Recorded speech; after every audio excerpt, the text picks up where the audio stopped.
Ireland के एक छोटे से शहर में रोशनी और खुशी का माहौल है। लोग क्रिसमस की तैयारियों में मसरूफ हैं। बच्चे गलियों में खेल रहे हैं, लेकिन एक घर में कुछ ऐसा हुआ है जिसको देखकर सबका दिल दहल जाता है। एक कमरे में टीवी जोर जोर से चल रहा है। इसी टीवी लाउंज में एक पेट डॉग मरा पड़ा है। दूसरे कमरे में एक प्रेग्नेंट औरत नेटली की लाश खून में लथपथ जमीन पर पड़ी है। नेटली के पेट में छुरा घोंपा गया है।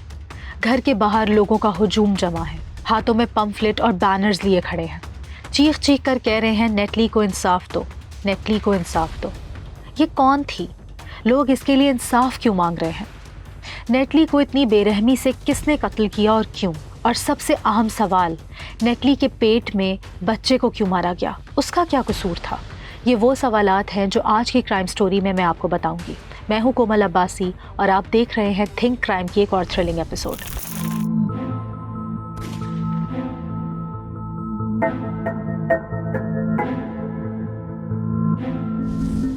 ये कहानी है नेटली मैकनेली की, जो आयरलैंड में रहती थी। आयरलैंड यूरोप का एक मुल्क है जो एक जजीरे पर बना है और इसके चारों तरफ समंदर है। आयरलैंड के ईस्ट साइड पर बरतानिया है। यहाँ स्कूल कॉलेजेस भी मौजूद हैं, मतलब कि लोग यहाँ एक नॉर्मल लाइफ गुजारते हैं। यहाँ लोग काम भी यूरोप के तरीके से ही करते हैं। नेटली आयरलैंड के एक छोटे से टाउन लॉर्गन की रहने वाली 32 साला लड़की थी।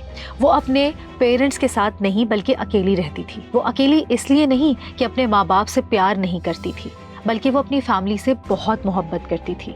बस उसे अकेला रहना पसंद था। वो एक आज़ाद ख्याल और इंडिपेंडेंट लड़की थी। बचपन से ही डायबिटीज़ की बीमारी का शिकार थी, इसीलिए उसके पेरेंट्स हमेशा उसका खास ख्याल रखते थे।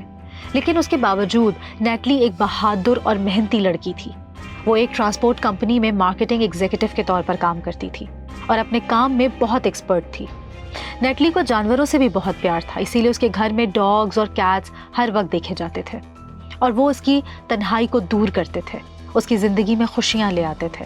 नेटली सिर्फ अपने दोस्तों और जानवरों के साथ ही अच्छी नहीं थी, बल्कि सोशल और पॉलिटिकल इश्यूज़ में भी इंटरेस्ट रखती थी। अपनी कम्युनिटी में एक सोशल एक्टिविस्ट के तौर पर पहचानी जाती थी। लोग नेटली को दिल से पसंद किया करते थे। वो एक ऐसी लड़की थी जो सबके दिलों में जगह बना लेती थी। नेटली की मोहब्बत की कहानी भी बहुत अजीब है और बाद में यही मोहब्बत उसकी मौत का सबब बनती है। नेटली शादीशुदा नहीं थी, लेकिन वो एक रिलेशनशिप में थी। उसके बॉयफ्रेंड का नाम स्टीफन था, जिसकी उम्र 34 ईयर्स थी। स्टीफन भी नेटली के ही शहर लॉर्गन से ताल्लुक रखता था। वो यूट्यूब पर टॉयज और गेम्स के बारे में वीडियोस बनाता था। स्टीफन की ज्यादातर ऑडियंस जेन ज़ी थी और उसका यूट्यूब चैनल दिन ब दिन फेमस होता जा रहा था।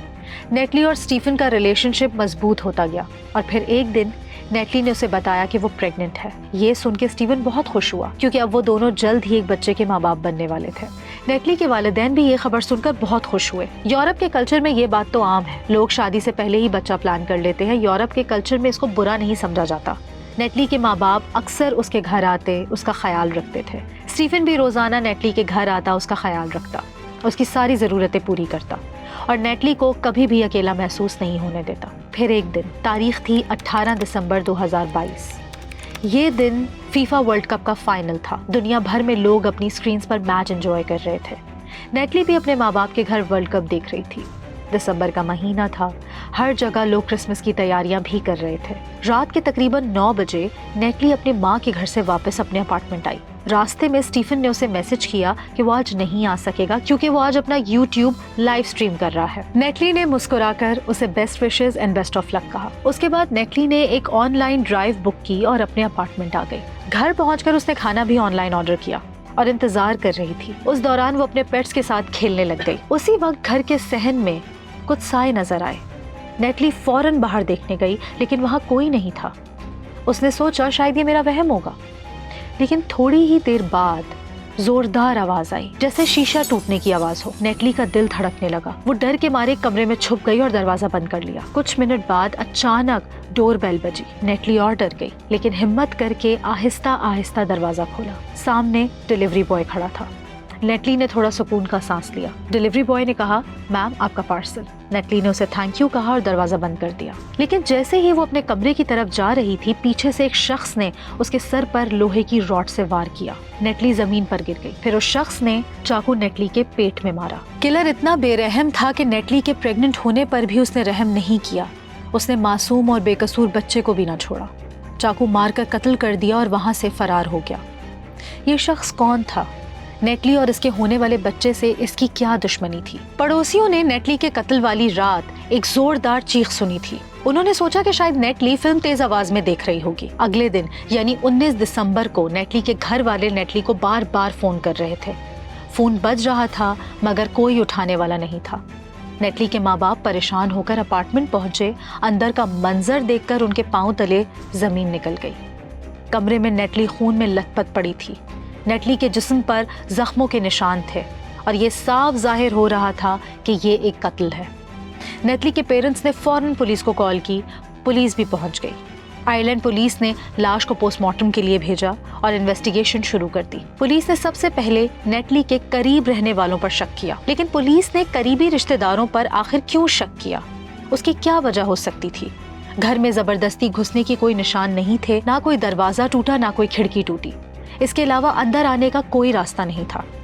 पुलिस को यकीन हो गया कि कातिल वही शख्स हो सकता है जिस पर नेटली भरोसा करती थी और जिसके पास अपार्टमेंट के अंदर आने जाने की परमिशन या चाबी थी। इसलिए पुलिस ने सबसे पहले नेटली के बॉयफ्रेंड स्टीफन को बुलाया। जब स्टीफन ने अपनी प्रेग्नेंट गर्लफ्रेंड नेटली और अपने होने वाले बच्चे की लाश देखी तो जोर जोर से रोने लगा। पुलिस ने अपनी इन्वेस्टिगेशन जारी रखी। स्टीफन से सवालात हुए तो उसने बताया कि वो तो उस वक्त यूट्यूब पर लाइव स्ट्रीम कर रहा था और उसी दौरान नेटली को मैसेज भी किया था। पुलिस ने इन्वेस्टिगेशन की तो स्टीफन की बात सच निकली। स्टीफन वाकई उस वक्त लाइव वीडियो गेम खेल रहा था। इस तरह पुलिस का शक स्टीफन से तो हट गया। कई दिन गुजर गए लेकिन पुलिस को कोई सुराग ना मिला। इधर नेटली के चाहने वालों का गुस्सा बढ़ता जा रहा था। नेटली चूंकि एक सोशल एक्टिविस्ट भी थी, इसने लोगों के लिए अच्छे काम किए थे, इसीलिए पब्लिक हाथों में पम्फलेट्स और बैनर्स लेकर सड़कों पर निकल आई और प्रोटेस्ट करने लगी। नेटली को इंसाफ दो, नेटली को इंसाफ दो। पब्लिक और नेटली के पेरेंट्स के प्रेशर पर पुलिस ने इन्वेस्टिगेशन और तेज कर दी। फिर एक दिन पुलिस को नेटली के घर के सामने वाले कैमरे से एक सीसीटीवी फुटेज मिली। फुटेज में देखा गया कि एक आदमी चाबी से नेटली का अपार्टमेंट खोल रहा है और अंदर दाखिल हो रहा है। कुछ देर बाद वही आदमी दूसरे कपड़ों में वहां से निकलता है। ये काम तो कोई करीबी शख्स ही कर सकता है। सीसीटीवी फुटेज की टाइमिंग 8:05 पर वो आदमी घर में दाखिल हुआ। 9 बजे चीख सुनाई दी और 9:30 पर वही शख्स घर से बाहर निकला। ये सब इत्तेफाक नहीं लग रहा था। पुलिस को यकीन हो गया कि यही कातिल है, इसलिए पुलिस ने उस फुटेज को पब्लिक कर दिया और लोगों से दरख्वास्त की कि अगर कोई इस आदमी को पहचानता है तो फौरन पुलिस को इन्फॉर्म करे। उस दौरान नेटली के घर वाले और दोस्त गम में थे। स्टीफन नेटली का बॉयफ्रेंड भी बार बार नेटली के वालिदैन के पास जाकर उन्हें तसल्लियां देता रहा। नेटली के पेरेंट्स को लग रहा था कि हमारी बेटी तो चली गई मगर स्टीफन एक अच्छा इंसान है और पुलिस की पूरी मदद कर रहा है नेटली के कातिल को पकड़वाने में। 26 दिसंबर 2022 को नेटली और उसके बच्चे की आखिरी रसूमात अदा की गई। इस दिन हजारों लोग इकट्ठे हुए। ये सब इस बात का सबूत था कि लोग नेटली को कितना चाहते थे और उसके कामों को कितना पसंद करते थे। लोग हाथों में प्ले कार्ड्स उठाए नारे लगा रहे थे, जस्टिस फॉर नेटली। फिर एक दिन 5 जनवरी 2023 को पुलिस को वो चाकू मिला जिससे नेटली को और उसके बच्चे को कत्ल किया गया, लेकिन उस पे कातिल के फिंगरप्रिंट्स नहीं थे। मतलब कातिल बहुत होशियार था और सबूत मिटा रहा था। फिर 18 जनवरी 2023 तक पुलिस ने 4000 घंटे से ज्यादा सीसीटीवी फुटेज का जायजा लिया। उसमें पता चला कि वो मशकूक आदमी एक टैक्सी में नेटली के बॉयफ्रेंड स्टीफन के इलाके से नेटली के घर आया था और फुटेज को गौर से देखने पर उस आदमी का बॉडी स्ट्रक्चर भी स्टीफन जैसा ही लग रहा था। लेकिन पुलिस के लिए ये एक चैलेंज था क्योंकि स्टीफन कह रहा था कि वो नेटली के घर के करीब ही नहीं गया। स्टीफन का कहना था कि वो उस वक्त अपने यूट्यूब पर लाइव स्ट्रीम कर रहा था। पुलिस भी हैरान रह गई कि आखिर एक आदमी एक ही वक्त पर 2 जगह कैसे हो सकता है।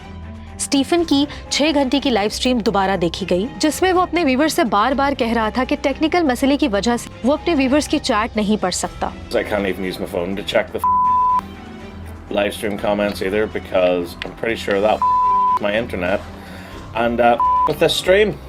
साइबर एक्सपर्ट्स ने इस वीडियो को गौर से चेक किया तो पता चला कि ये लाइव वीडियो थी ही नहीं, ये तो पहले से रिकॉर्डेड थी जिसे स्टीवन ने खास तौर पर 18 दिसंबर 2022 की रात के लिए रखा हुआ था, वही रात जब नेटली का कत्ल हुआ था। असल में कुछ सॉफ्टवेयर ऐसे होते हैं जिनसे पुरानी वीडियोस को लाइव की तरह दिखाया जा सकता है। देखने वाले को लगता है कि ये बंदा वाकई लाइव है, लेकिन हकीकत में वो पहले से रिकॉर्डेड वीडियो चला रहा होता है। इसका मतलब ये निकला कि कातिल कोई और नहीं बल्कि खुद स्टीफन ही था।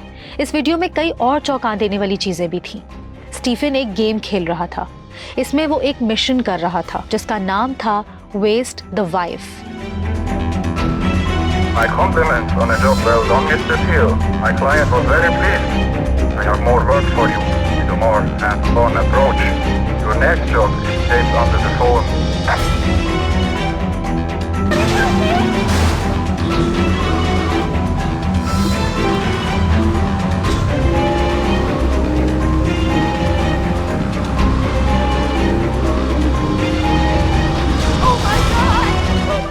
यानी बीवी को खत्म करो। इस दौरान वो एक डरा देने वाला गाना गाने लगा। I hate my girlfriend. I killed my girlfriend.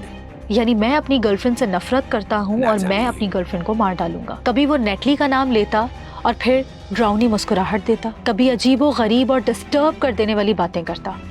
ये सब देखकर ऐसा लगता था जैसे वो हकीकत में नेटली के कत्ल की तरफ साइन दे रहा हो। ये सब सबूत काफ़ी थे कि पुलिस ने 31 जनवरी 2023 को स्टीफन को गिरफ्तार कर लिया। जब ये खबर फैली तो नेटली के घर वालों पर बिजली गिरने के बराबर थी, क्योंकि वही शख्स जिस पर वो सबसे ज़्यादा भरोसा कर रहे थे और जो उनके गम में साथ खड़ा था, वही असल कातिल था जिसने अपनी ही गर्लफ्रेंड और अपने ही होने वाले बच्चे का कत्ल किया। लेकिन कोर्ट में स्टीफन ने ये मानने से इनकार कर दिया। वो ढिठाई से कहता रहा कि वो बेकसूर है क्योंकि वो जानता था कि पुलिस के पास मेरे खिलाफ कोई ठोस सबूत मौजूद नहीं है। पुलिस के पास स्टीफन के खिलाफ ज्यादातर सबूत ऐसे थे जो सीधा स्टीफन पर कत्ल साबित नहीं करते थे, जैसे उसका झूठा लाइव शो, उसकी सर्च हिस्ट्री और नेटली के साथ उसका ताल्लुक। पुलिस को नेटली को मारने वाला चाकू तो मिल गया था, मगर उस पर फिंगरप्रिंट्स मौजूद नहीं थे। इसीलिए कोर्ट ने कहा कि पुलिस को और ठोस सबूत चाहिए होंगे। मगर सवाल ये है कि पुलिस स्टीफन को ही क्यों कातिल साबित करना चाहती थी। उसके दो बड़े रीजंस हैं। पहला ये कि नेटली की एक ऑल्बर्ट नामी शख्स से दोस्ती थी जिसके साथ वो अक्सर क्लब्स जाया करती थी। स्टीफन को इनकी दोस्ती के बारे में पता था, लेकिन उसने कभी ये जाहिर नहीं किया कि उसको उनकी दोस्ती से एतराज है। जब नेटली ने अपने माँ बनने की खबर स्टीफन को दी तो स्टीफन के दिल में इस शक ने जन्म लिया कि ये बच्चा वाकई उसका है या ऑल्बर्ट का है, और बिना किसी जांच के सिर्फ शक की बिना पर उसने नेटली और अपने होने वाले बच्चे को कत्ल कर दिया। दूसरा रीजन ये कि जब स्टीफन की सर्च हिस्ट्री चेक की गई तो उसमें अजीबो गरीब किस्म की सर्च मिली, जैसे कि सबसे दर्दनाक मौत का तरीका क्या होता है, जलाकर मारना, छुरी से मारना, जहर देकर मारना, और इस तरह की कई और सर्चेस, जिसमें से सबसे बेहतर उसको छुरी से मारना लगा, जिससे पुलिस का शक और पक्का हो गया कि स्टीफन ही नेटली का कातिल है। Detectives from the major investigation team have now launched a murder investigation following the death of Natalie McNally in Lurgan. This follows the results of the post-mortem. The 32-year-old died a violent death, having been stabbed a number of times, and there are signs of defensive injuries. She was murdered at her home in the Silverwood Green area of the town, and evidence now suggests that she was murdered on the night of Sunday, the 18th of December.